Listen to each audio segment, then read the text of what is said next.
Hello, friends. Welcome to LeggLife Podcast. My name is Adam. My name is Sherry. Sherry Beth, what episode is this? 88. Double eights. Double eights, and 2 weeks in a row. You guys, I don't Look at know. us killing it. I don't know who we are. We are, as we mentioned in the last podcast, we really do miss doing these, and so we're trying to be better. And so this week we thought of a fun podcast topic. Yeah. So as you all are listening, we currently are apart. We're recording this together, but we are currently apart. Boo. Boo. I am in somewhere in the Southwest, either Colorado or New Mexico. Right. And Sherry's home in Alaska. And so this has kind of been a year for me of lots and lots of travel. Yeah. Mostly, obviously, to Colorado, but just kind of all over. Lots more travel coming up. And like long stints of travel. Yes, it's not like 2 and 3 day trips, which I've done a lot of in years past. This has been like a week, 10 days, 2 week long trips. Right. So we're gone for long periods. Yeah. And that's had us talking about travel. And we realized that we share a lot of our life with you guys on YouTube. You've come along with us to Paris. You've come along with us on cruises and to Fiji and lots of like local trips around our state. But you put it really good in a vlog recently, Sherry, that there was 10 years of our life together pre-YouTube and then 25 years for me. And 23 years for me before our marriage. Yeah, and so we each did lots of travel Yeah. that YouTube knows nothing about. Correct. And so we thought that it would be fun on a podcast to just kind of talk about some of the trips that we took either before we were married, before we were together, or before we started vlogging. Yep. And we're not going to go into like Every single trip and every single detail. No, but we thought we'd just pick a few for each of us and just kind of touch on some of those highlights, what we remember about those from travels. Some of them are going to be from like when we were children. Some of them are going to be from when we were older adults. So it made it sound very old. Older adults. Older adults. Older than children. And so Sherry Beth, Young adults, because we are currently old adults. we for sure. And my joints agree. Correct. So when you think about travel, first of all, question before we get into trips. Did you travel a lot growing up? Was your family like a travel family? Sort of. But we kind of went to like the same places. So we went to Florida every other year for a vast majority of my life. You had friends there or family there? Friends that are basically family. Oh yeah, got it. And so we went to see them every other year, and then the other, like the off years in between, they would come up and see us. Got it. So we did see them all the time. So that was always fun. And then I had an aunt and uncle who lived in Bliss, Michigan. Okay. Which is very tippy top. Oh, so if we're doing the mitten thing. We're doing the mitten thing. It's right at the very top of the ring finger. Interesting. Okay. Yep. So just below, like the Upper Peninsula. Was it Bliss? Yeah. Really? It was a really pretty area, and then we would just go up to like Mackinac all the time. And that's like the UP, right? Well, Mackinac's on the other side, but yeah, like we would go cross the bridge. We'd do all. I mean, it was Like I want to go there. I really want to go to. It's beautiful. So we would go up there often. Okay. We were not really a travel family. I'll tell the story about probably the first trip that I, like vacation that I remember. We just didn't, I don't know, we just didn't travel a ton. Well, you grew up in Alaska and it's very expensive to get out. It really makes it like, hard. Go places. Yeah, it really makes it difficult. It's just so darn far away from everything else. And I don't know that I count like travel as, I mean, because we would do like camping trips and that kind of stuff, but like in Indiana. So I don't know that I would count that as like travel. Like that was just. The trips we're talking about. You know what I mean? And so like you're traveling around Alaska isn't really. I don't remember that as travel. Like a vacation. Right. You know, especially as a kid. So Sherry, first trip, I'm gonna let ladies first. Oh. What do you remember? What trip do you want to tell us about? Oh. Well, I had a really very cool trip. So growing up we had exchange students. I don't know that we've talked about this a lot on the vlogs or podcasts. I don't know that we have. But this was a big part of your life. It was a big part of my life. So we had 6 over the course of my growing up. And the last 3 that we had were all from Germany. And the last one that we had was 6 months younger than me and a girl. And so she and I got really close, and we were we shared a room, and then I was really close to the boy that we had that was right before her. And so for my graduation, she came back over when I graduated from high school. She came back for my graduation from Germany. And then she and I went back together. And I stayed with her and her family for a little over 3 weeks. So cool. In Germany, and we traveled all around. We saw the other two boys that we had live with us, and then kind of traveled all over Germany, and we traveled through Belgium and into France, and we did like the Paris thing, and for a few days, and which was super fun. 2 18-year-old girls just traveling around Paris together. Amazing, yeah. Which was a ton of fun, and neither one of us really spoke French. Joanna spoke some, but not a lot. And so it was just kind of funny. But it was so much fun. And I got to travel all over Germany, and Germany's beautiful. Was this was it like your graduation present? It was, yeah. And okay. So, yeah. And I mean, it was a huge graduation present. It's so huge. Yeah. So I graduated the beginning of June in 2000 and was there in Germany through like the first week of July. That's amazing. Mm-hmm. So I have some questions. Yeah. First of all, that's a big graduation trip. It was so much fun. And it was a surprise. I didn't know about it. What? I didn't know that. Nope. It was like my graduation gift. They were like, "Here's your plane ticket." Here's your plane ticket. Like I knew that Joe was coming back, but I didn't know that I was going back with her. That's so cool. Yeah. So you had traveled internationally some for like church missions trips before that. Yep. But this was like your first big, I mean, you were with a friend, but kind of like a solo international trip, right? Yeah, I mean, it was because going to Germany was just me and Joe, and then obviously I stayed with her family in Leverkusen, which is just outside Cologne. That sounds like a fake name.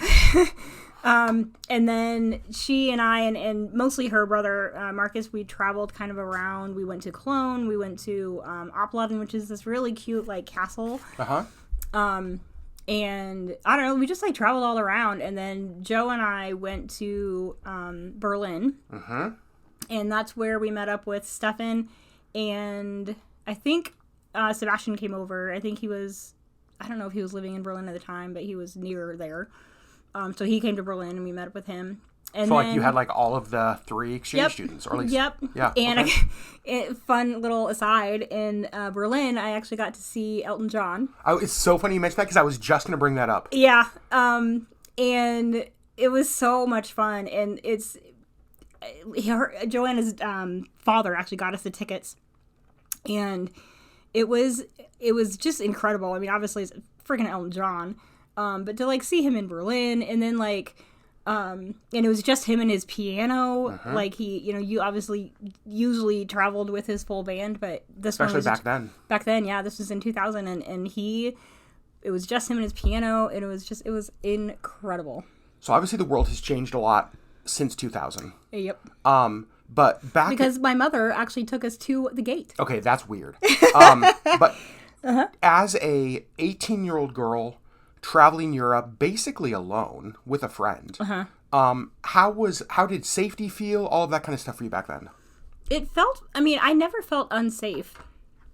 I don't know. And like she and I, we took the train from Cologne to Berlin. And it was just the two of us, and it was like an overnight kind of train. And I never felt unsafe. Like, that's awesome. I don't know. We just kind of traveled everywhere, and then we walked all over Berlin, me and Joe and Stefan. And I don't know. I never felt unsafe. Another really like weird, funny story that I just remembered. I had a pair of shoes that I had brought with me that I just like walked in all the time. And like halfway through us walking around Berlin, the heel just like whoop, like just like came off. And it was just like a pair of tennis shoes or whatever. And so we just had to stop and like get me a new pair of shoes. And man, I freaking loved those shoes. Like, I don't even remember where we got them. But it's funny because you like look at my Berlin pictures, and the first half, I have like this pair of brown, I think they were probably like Docs or something, but like just this pair of brown shoes. And then the whole second half, I have like these gray like tennies. And because I like my shoe just like fell apart. And so, but man, I wore those shoes forever. They were so comfortable. That's so funny. Like this random pair that I had to buy in Berlin. What a cool travel memory, just to get to spend post high school, 3 weeks going around Europe. Yeah. That's amazing. It was so much fun. So I think the first story I'll share is an international travel story as well. I was 20 years old, and it was my first mission trip with church. And I went to Guatemala, my first of 2 trips there. And at the time I was 20 years old, and I was running an inn here in Anchorage. I was living there. It was a huge, basically a Southern-style mansion, 10,000 square feet, indoor pool, geared for like a high-end clientele. And I was running it and living there. Like, I had employees. It was way too cool of a job for a 20-year-old like me to have. I will say that. And so I'm involved in church. I go to Guatemala. I've never been to like a third world country.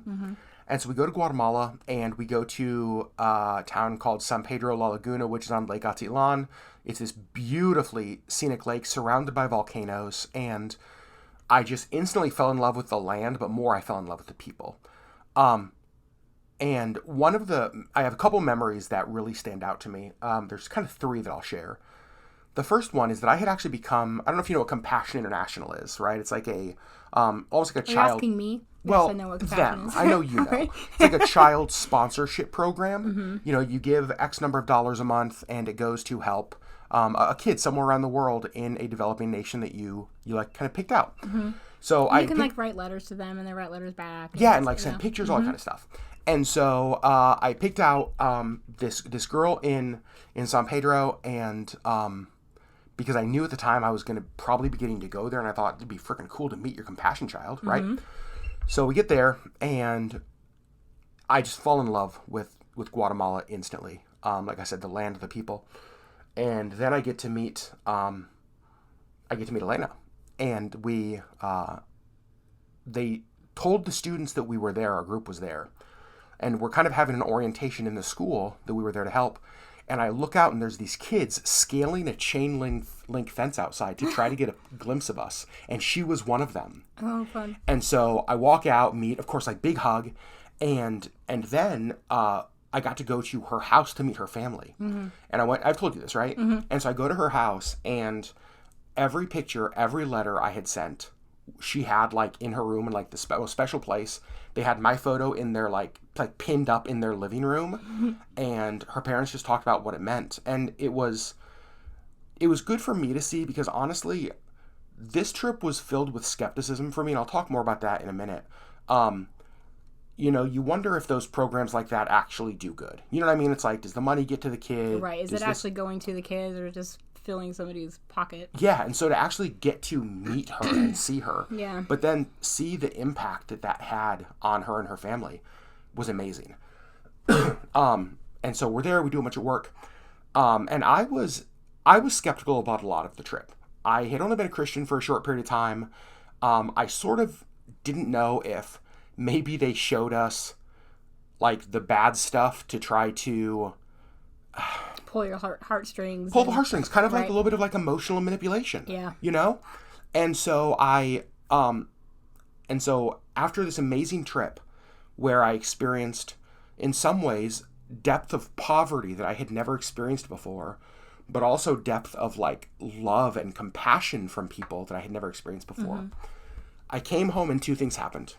Number 1, I wondered how real my experience was. With a group of American students, was it real? Where everything was planned. Everything was planned. And so I came back, and I booked the trip back by myself almost immediately. Because I was like, you know what? I'm not going with the group. I'm just going to show up, and we're going to see how real this was. Well, spoiler alert, it was all real. Like, what they showed us was very real. But the part of that trip I remember, and I get emotional even thinking about it right now, was that, like I said, I was living in this opulent Southern-style mansion. And I will never forget being dropped off at home by a taxi from the airport after flying home. And I unlock the front door, and I walk in to this place that I get to live. And Sherry, there's only been a handful of times in my life when I have been like knocked to my knees with tears. And this was one of them. Yeah. Because I had just spent a couple of weeks on the first trip in this poverty. I don't know how else to describe it. And then I walk into this place that I get to live that is so over the top opulent. It could pretty much house like the whole village. That's what, exactly. Yeah. And I was overcome with guilt and compassion and emotion and just all of this stuff. And just like, I remember just on my knees in that like lobby, just absolutely sobbing at what I had and what I had just seen. Mm-hmm. And it was like that was like a life-changing moment for me. And again, I went back, and I'm not going to share that trip story, but it was amazing. But that was kind of my first eye-opening international trip, mm-hmm. where I really saw the benefit of travel, because I realized that travel not only helped me experience the world, travel genuinely changed me. Yeah. And that's what I love to this day about travel, is that I mm-hmm. feel like on so many of our trips, I come back different. Right, and I think that it's when you kind of immerse yourself in somebody else's culture that's vastly different from your own. Yeah. And it doesn't, I mean, I think that it makes a bigger impact, because I agree. Like, I did do a lot of, like, mission trips and that kind of stuff growing up. And, you know, some of the stuff that we saw in Mexico and in Dominican Republic were just, I mean, it's heartbreaking. Yeah. And then, yeah, like, I agree. Like, you know, I didn't grow up with a lot, but, like, you know, walking back into my house where I had running water and my own bedroom. Yeah. And, you know, like, I didn't, like, the size of my bedroom was the size of a lot of people's houses that we had just built for them for their family of 6. Yeah, that's right. You know, it was just, I don't know. I mean, it's humbling, mm-hmm. but, and I think that kind of makes, like, the biggest impact, I think, personally. But I also think that it changes. You cannot look at the world the same when you immerse yourself in somebody else's culture. That's what I love. And, I love it. And to show up as, this is, I'm not going to get into that. I was going to get into some of my issues I have with missions work. Sure. I'm going to avoid that right now. I feel like that could be its own whole podcast. Oh, 100% it could. Mm-hmm. But there's a difference when sometimes when it comes to missions work, people show up as the savior, right? They show up as like, oh, I'm the great white hope. Here we mm-hmm. are, the Americans with money, going to fix everything. Mm-hmm. But the reality is that whatever stuff I helped build in Guatemala, I almost guarantee we are, 25 years later now, that has crumbled and is gone. Mm-hmm. Yet, like, the impact on me is still there. Right. Like, the work that happened in me was more, like, life-changing than whatever work we did there. Mm-hmm. And so I think that's so important about travel, to, like, show up as the learner, not as the one who has the answers. Right. Show up, like, in this place of humility rather than the person who's there to save the day. And that, like, no matter where you are in the world, if you show up in a lowly place with something to learn and something to receive, rather than I'm only here to give, then I think that you walk away changed. Mm-hmm. Instead of the mindset, like, I'm going to make your life better. There's something I can learn from you. There's something I can learn from you. There's something, yeah, that's, oh my, okay, sorry. And no matter where you go, and I think that's kind of my point is, no matter where you go, like, we went to Paris. And that happened. And that happened, because it's a different kind of culture than what I grew up in. Yes. And, I don't know, it's amazing. Wow, this was a curveball. Let's get back to trips. All right. So, next trip, what do you got for us? Where are you taking us, Sherry? Oh, where do I want to go next? I did have, so we did like a family vacation to Colorado when I was 16, 17-ish. Okay. So right in your emo years. No, yeah. I'm just kidding. Well, I was probably 16, not quite 17. Okay. And so it was like the summer, and we went to Colorado. We went to Colorado Springs, and we did like the Garden of the Gods. And have you ever been to Colorado before? No. Okay, first trip. Yep. And just beautiful. You know, I think that was. I feel like that might have been the first time I actually like saw mountains. Like, I think that I had like flown over them, because we went to California on a mission trip, and so I'd like flown over the mountains, but I think this is the first time I'd actually seen mountains in my life, because I grew up in the flatlands of Indiana. Not near any of the Indiana mountain ranges? Not the mountain range. No? Okay. Nope. And I mean, you know, we'd driven through the Smoky Mountains, but they're cute. And so, like, hold on. I would like to apologize personally. I don't want to, like, to any person listening people who was like, "Wait, I like the Smoky Mountains." They're beautiful. to call the mountains is a bit of a stretch. Okay, and move on. You're making but like people the mad. Rocky Mountains, like the first time I'd seen the Rocky Mountains, and like they're magnificent. And so but that isn't was it funny always because now coming from Alaska, I see the Rockies and I'm like, they're so cute. cute. No, I totally agree. We're making everybody mad. I know. Anyway, so that was fun for me, and then just one little like story. So we were staying in this condo, and my whole family, and we were there with friends, like family friends, and everybody was like, we're going to go horseback riding. And I was like, do not put me down for that. And so like literally every single other person, like my whole family of 4, because I didn't go. And then their whole family, I think there were like 4 of them, they all went horseback riding. And I was just like, bye. Like I stayed back in the condo. I was just like, absolutely not. It's one of the things I appreciate about you is that when your no is a no, like you have no problem being like, oh, I'm not doing that. Nope. Mm-mm. I'm absolutely not doing that. Nope. And I was 16. I mean, it's not like I wasn't able to like stay back by myself, Totally. but I was still just like, no, I'm not going to do that. Did you feel like you missed out? Do you regret not going? No, not even a little bit. I just, no. And no, I don't at all. Still to this day, we were in Fiji, and one of the things they had was like a sunset beach horseback ride. I was like, nope. oh, Sherry. And you just, before I even like finished it, you're like, oh, we can do the horse. Nope. No, absolutely not. It's like, okay, I guess we're not doing the horseback.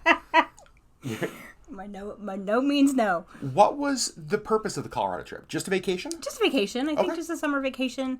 And yeah, I mean, like I said, we didn't do a lot of like vacations. And so that was kind of a big deal for us to like go to Colorado. Like I think that's the farthest, I mean, as a family we'd ever been together. You drove or flew? You know, I don't remember. I was actually trying to think about that. I want to say that we probably flew, but I'm not sure. I'm not sure that we could have afforded that. So you'll have to text your sister tomorrow and be like, hey. Right. So I was 16. It would have been 98. Yep.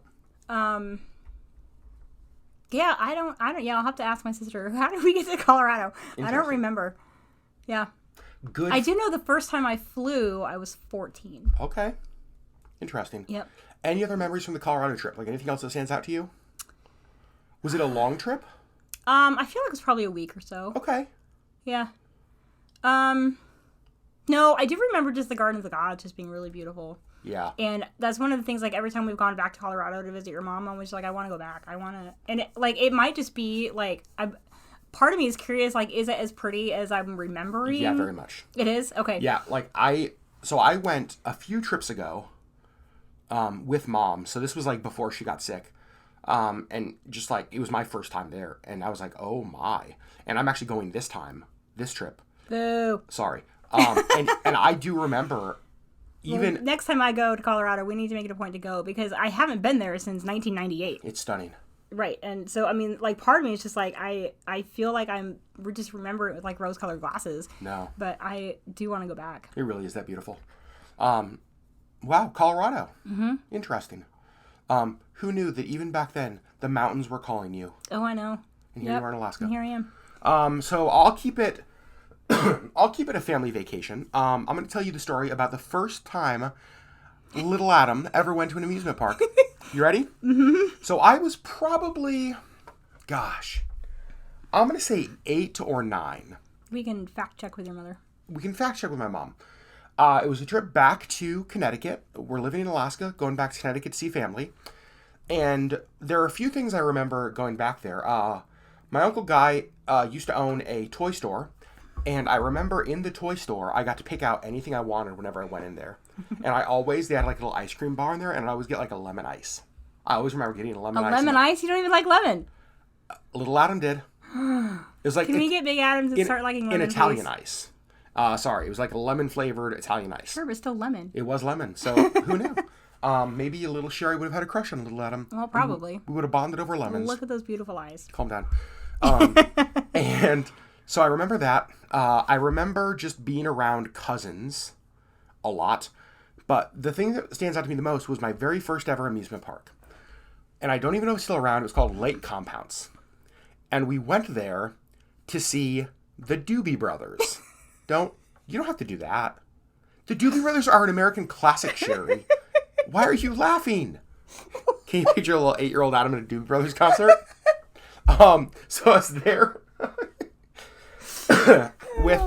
with my mom, with I think my brother and cousins and aunt and uncle, and we're just at Lake Compounce, and it was like, I feel like they had some old wooden roller coasters, and I may be remembering this wrong, but I feel like maybe even like some water park rides.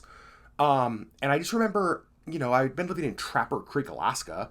Spoiler alert, we don't have any amusement parks there.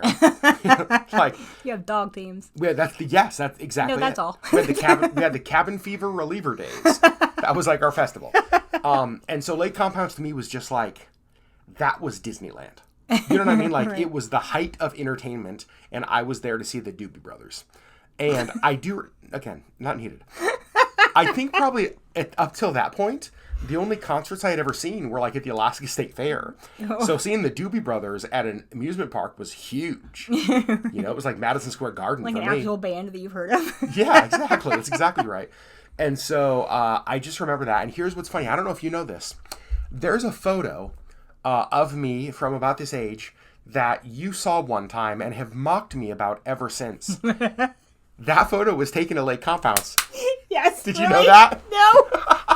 So I look like the stereotypical kid in the mid to late 80s.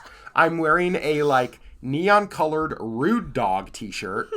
I'm wearing little like multicolored shorts. I'm wearing tube socks pulled up, different colored tube socks. I was gonna say, but they're different socks. They're totally different socks. I look like a fool. Did you say a fool? Come on. That's so rude. A very cute fool. You're not wrong, but it's rude. And so that photo was taken at Lake Compounce. Oh, I love it. Yeah, okay. so that was the outfit that you chose to wear in public. I worked for the Doobie Brothers. Cool. All right. So, all right. And I just remember, you know, because growing up in Alaska, I wasn't around a lot of family. And I just remember that being a really great trip. Yeah, so there you go. All right, Sherry. Ping pong volley back to you. Okay, I am going to talk about, this is 2 years before we started vlogging. Ooh. So we were married. This was 2013. Mm-hmm. We went to Disneyland. Oh, your first Disneyland trip. My first Disneyland trip. I had grown up going to Disney World. Yep. Because, again, we went to Florida every other year. Yep. And our friends at the time lived in Tarpon Springs, which is just outside Orlando. So we went to Disney World. Okay. And it was always fun, and, you know, I always loved it, but there was just... Adam can completely back me up on this. I walked through those gates at Disneyland and immediately started crying. Instantly. And almost all day. And all day long. Like, it didn't stop, and, like, I'd feel like I was getting it together, and then I'd see something else and just, like, break down. And then, like, the very last thing we did was World of Color at California Adventure, and I sobbed through the entire thing. Yeah. Like, hiccuping, like, and I don't know, it just hit me different than Disney World. Because you had been to Disney World a number of times, and when you went to Disney World, did you ever have that emotional reaction? No. And I don't know. So we've talked about, like, if I'm not at, like, a solid 5 on, like, the emotion scale, I'm crying. Yeah, if you're between a 5 and a 7, we're good. A 4 and a 6. Okay, that's fair. I'm mostly good, but, like, anything below or above that, and I'm crying. Yeah. And so, like, happy, sad doesn't matter. Like, I'm just crying if there's any sort of emotion at all involved. Yeah. And so, I don't know. Like, these were all happy tears, but it was like I could not keep it together all day long. And I think a big part of it is, like, for me, there was just, like, that instant nostalgia that hit. Like, that was Walt's Park. And that's the park that he built. And that's the park that he walked in the park that he lived at. And there was just something so special about it. And I could not keep it together all day. Yep. That was an emotional day for you. Yeah. But I think for me, I had been to Disneyland. I'll tell you, my Disneyland story is going to be the next one I tell. But it made that day so much more special to me, or for me, because it's like I got to experience it for the first time all over again through you. Yeah. Oh my gosh, it was I will never forget the rest of my life at World of Color and looking over and just like your tears or your cheeks just soaked, not from the water from World of Color, from tears. Right. Although we did have excellent, like, great position because we lucked out and got, like, last-second tickets, like, right up front. A cast member. Yep. We went up to ask the cast member, like, hey, where do we stand? First time here, what do we do? And the cast member was like, here's 2 tickets. Go right down there. You're right down front. We could feel the heat from the fire. We got sprayed with the water. Like, it was unbelievable. But, like, I was crying. What a good first Disneyland experience. It totally was. So my first Disney experience, I wish I could remember. I was probably late teens, I'm going to guess. Would be my guess. Is that the picture we have of you with Tigger? That's the picture we have with you with Tigger. Okay. I went to Disneyland. We have that up in our living room. It is. It's in our living room. I went with 2 friends of mine, Michelle and Paula. Michelle and Paula lived in Florida, and I met them online through like AOL stuff because that's how you met everybody back in the day. And we met in Florida. Including your wife. What's that? Including your wife. Including my wife. Mm-hmm. And that's where we just like met up. And I'd never been to Disneyland before. I'd only been to Lake Compounds with the Doobie Brothers. and I remember. There are a few things I remember distinctly. First of all, I remember buying a Disneyland bucket hat. I'm actually wearing that in my Tigger picture. Yep. And it's so funny because that was during I had like frosted tips. Okay. There's a lot of laughing at me that's happening. It's all deserved. Frosted tips were cool back then. Well, I know. Okay. So I had my frosted tips. Please calm down, Justin Timberlake. Covered by my bucket hat. Height of fashion. And I just remember so many times thinking that I had never, almost like I didn't have a bucket hat to put what I was experiencing into, because not only had I never been to Disney before, again, growing up in Alaska, I had never been to a Disney park. Lake Compounds, a decade earlier, was the only other amusement park I'd gone to. Mm-hmm.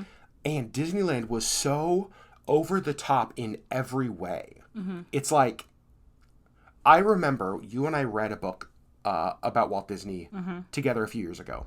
And he was describing his vision for Disneyland. All of the things he was describing as what people's experience would be like, I remember having my first time. Right. You know, just like, that was... It came true. What a perfect way to put it. And, I mean, all of his dreams came true, and it's unbelievable, and it's unlike... Because we've been to Disney World. Yeah. And we've been to Disneyland Paris. And while those are incredible, there's just something so much more, just more about the original Disneyland. It really is amazing. Mm-hmm. Gosh, it really is amazing. Yep. Sherry Beth, any other trips? Any trips together that we took that we want to touch on?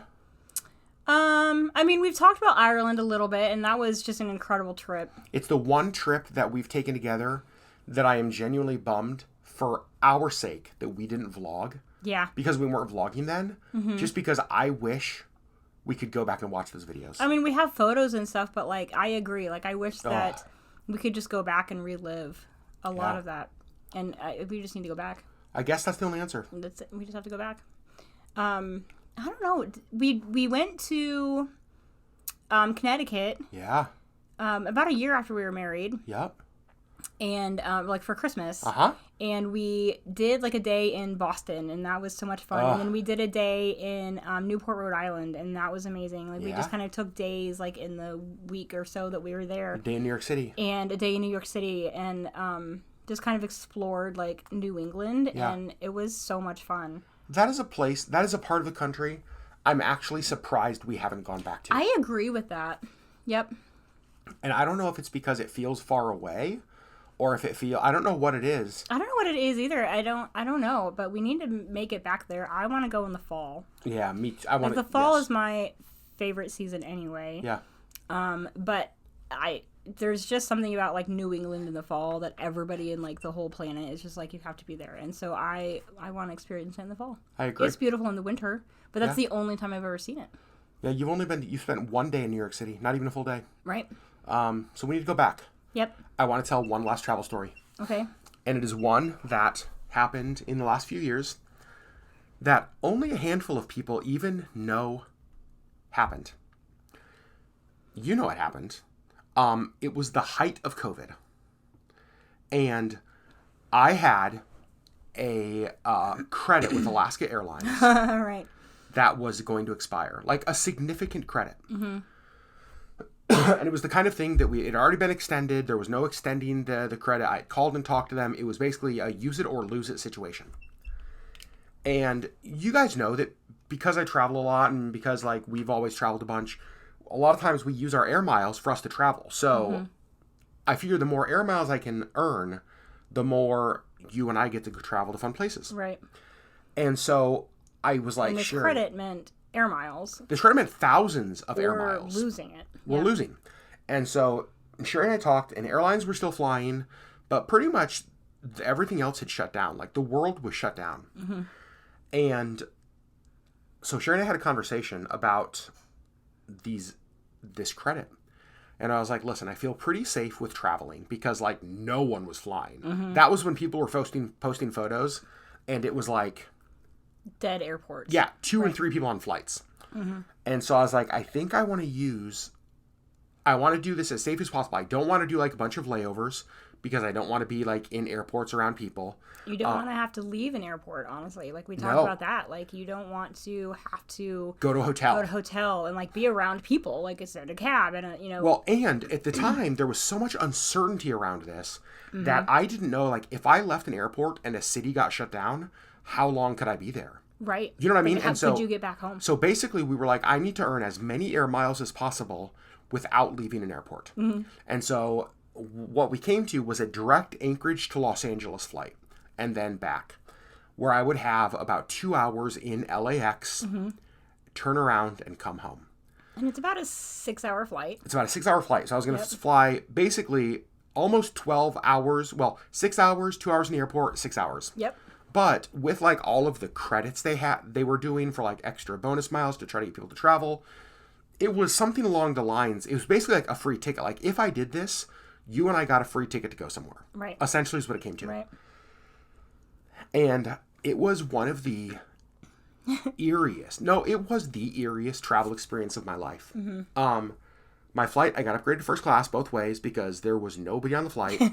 The first class seats, there was 3 rows of 4, basically. So 12 first class seats. There were only 2 of us in first class. And my guess, honestly, 15 to 20 people in the whole rest of the flight. Mm-hmm. I mean, the airplane was empty. But it wasn't the airplane. So basically what I did is I brought my laptop and I worked the whole flight. Right. Like I treated it like an office day. Yeah. I just had my mask on and I was just sitting there like flying to Los Angeles. The craziest thing though was LAX. Mm-hmm. And I remember saying this to you like when we went to LAX the first time after things had reopened. Mm-hmm. There was only one restaurant that was open that I could find anywhere. And I think it was a Wolfgang Puck, if I'm not mistaken. I think that's right. I think that's what you told me. And like every only shop, restaurant in the entire airport. You're in LAX. This is an airport that every person around the world knows as hustle, bustle, crazy, crowds, chaos. Mm-hmm. And I'm in LAX and it felt like a ghost town. Like it was so eerie. Right. And so I grabbed food. I found like a place to sit by myself. I don't think the Alaska Lounge was even open. And you were there for like 2 hours. I got back on an airplane. And you got back on an airplane and came home. And I flew home. Yep. And I was like, I don't think I was home for dinner. I think I was like home like late at night. No, I think that you were gone from the amount of time like getting to the airport and then flying and then being in LAX and flying back home and then getting back home. I think that you were gone for like 16 hours or something. And basically just like traveled for 16 hours to earn a free airline ticket. Right.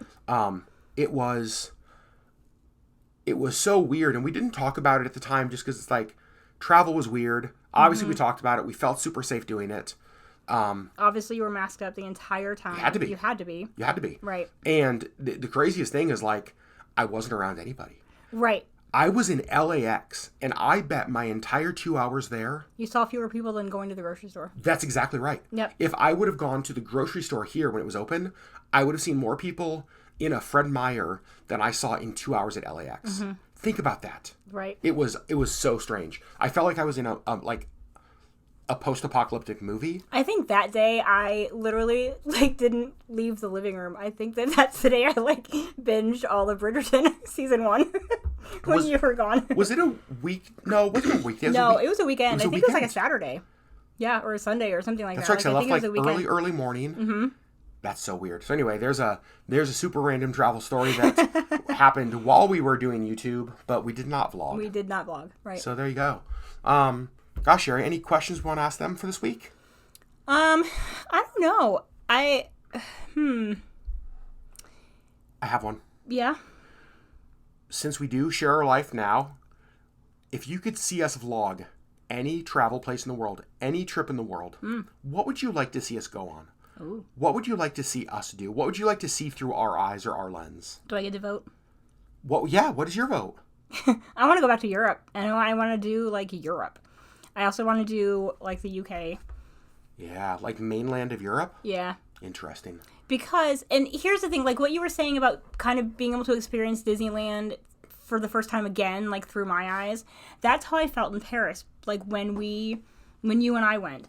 Because I had been there, it had been 17 years, but I had been there, and so it was so much fun to, see Paris again through your eyes. Oh, yeah.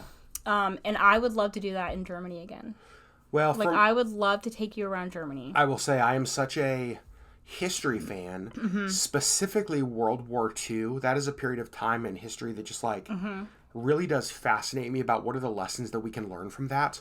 And honestly, that was we're getting off topic again, but that was one of my favorite things about Berlin, was walking around and seeing the buildings that I don't know if they're still there now, but a lot of them still kind of blown apart from the World War II bombs, that they intentionally left like that so that they wouldn't forget. As a reminder. Yeah. Because when something is left that is crumbling and destroyed, when you come face to face with history, you're forced to remember. Right. And so we went through churches and stuff where they had, models of what the church had originally looked like, but the entire wall was just gone. See, I would love that. They left the steeple laying on the ground that had been bombed, and it's just, that to me was so moving. Also, super fun aside about the day that I spent in Berlin. It was Pride Day. It was World Gay Day. It was yeah. In 2000, World Gay Day was in Berlin. I think that's so cool. It was so much fun. So we watched the whole parade, and it was so much fun. Yeah. So that was just a random thing that was happening that day, the one day that I was in Berlin. But the history of Berlin was unbelievable. To be this girl from the farm fields of Indiana, not really, but you know what I mean, very conservative, Midwest, very conservative. Yeah. Oh yeah. To find yourself in World Pride Day or whatever it was called in Berlin, and then to go see Elton John. Are you freaking kidding me? It was kind of unbelievable. Oh god, that's so cool. I love. I know. What a fun experience. Here's the thing. Travel. That is why. There's so much that you can experience that you can't if you just stay where you are all the time. Boom. What a way to end the podcast. Not only is she beautiful, ladies and gentlemen, she is also beautiful. Okay. And smart. All right. So you guys, we love you so much. Thanks for listening to our podcast. Thanks for listening to us ramble on about stories that you probably don't care about. Why did we record this? I don't know. No, I'm just kidding. We care about it. We care about it. It's fun. It is fun. It's fun to reminisce. Yeah. So, guys, we love you so much. Again, head over to YouTube, type in LeggLife Podcast over there, and leave the comment on this video. Also, subscribe. Hit that little like button. You are the best. My little marketer. Look at you go. All right, you guys. We love you. We'll see you next week on the LeggLife Podcast. Bye.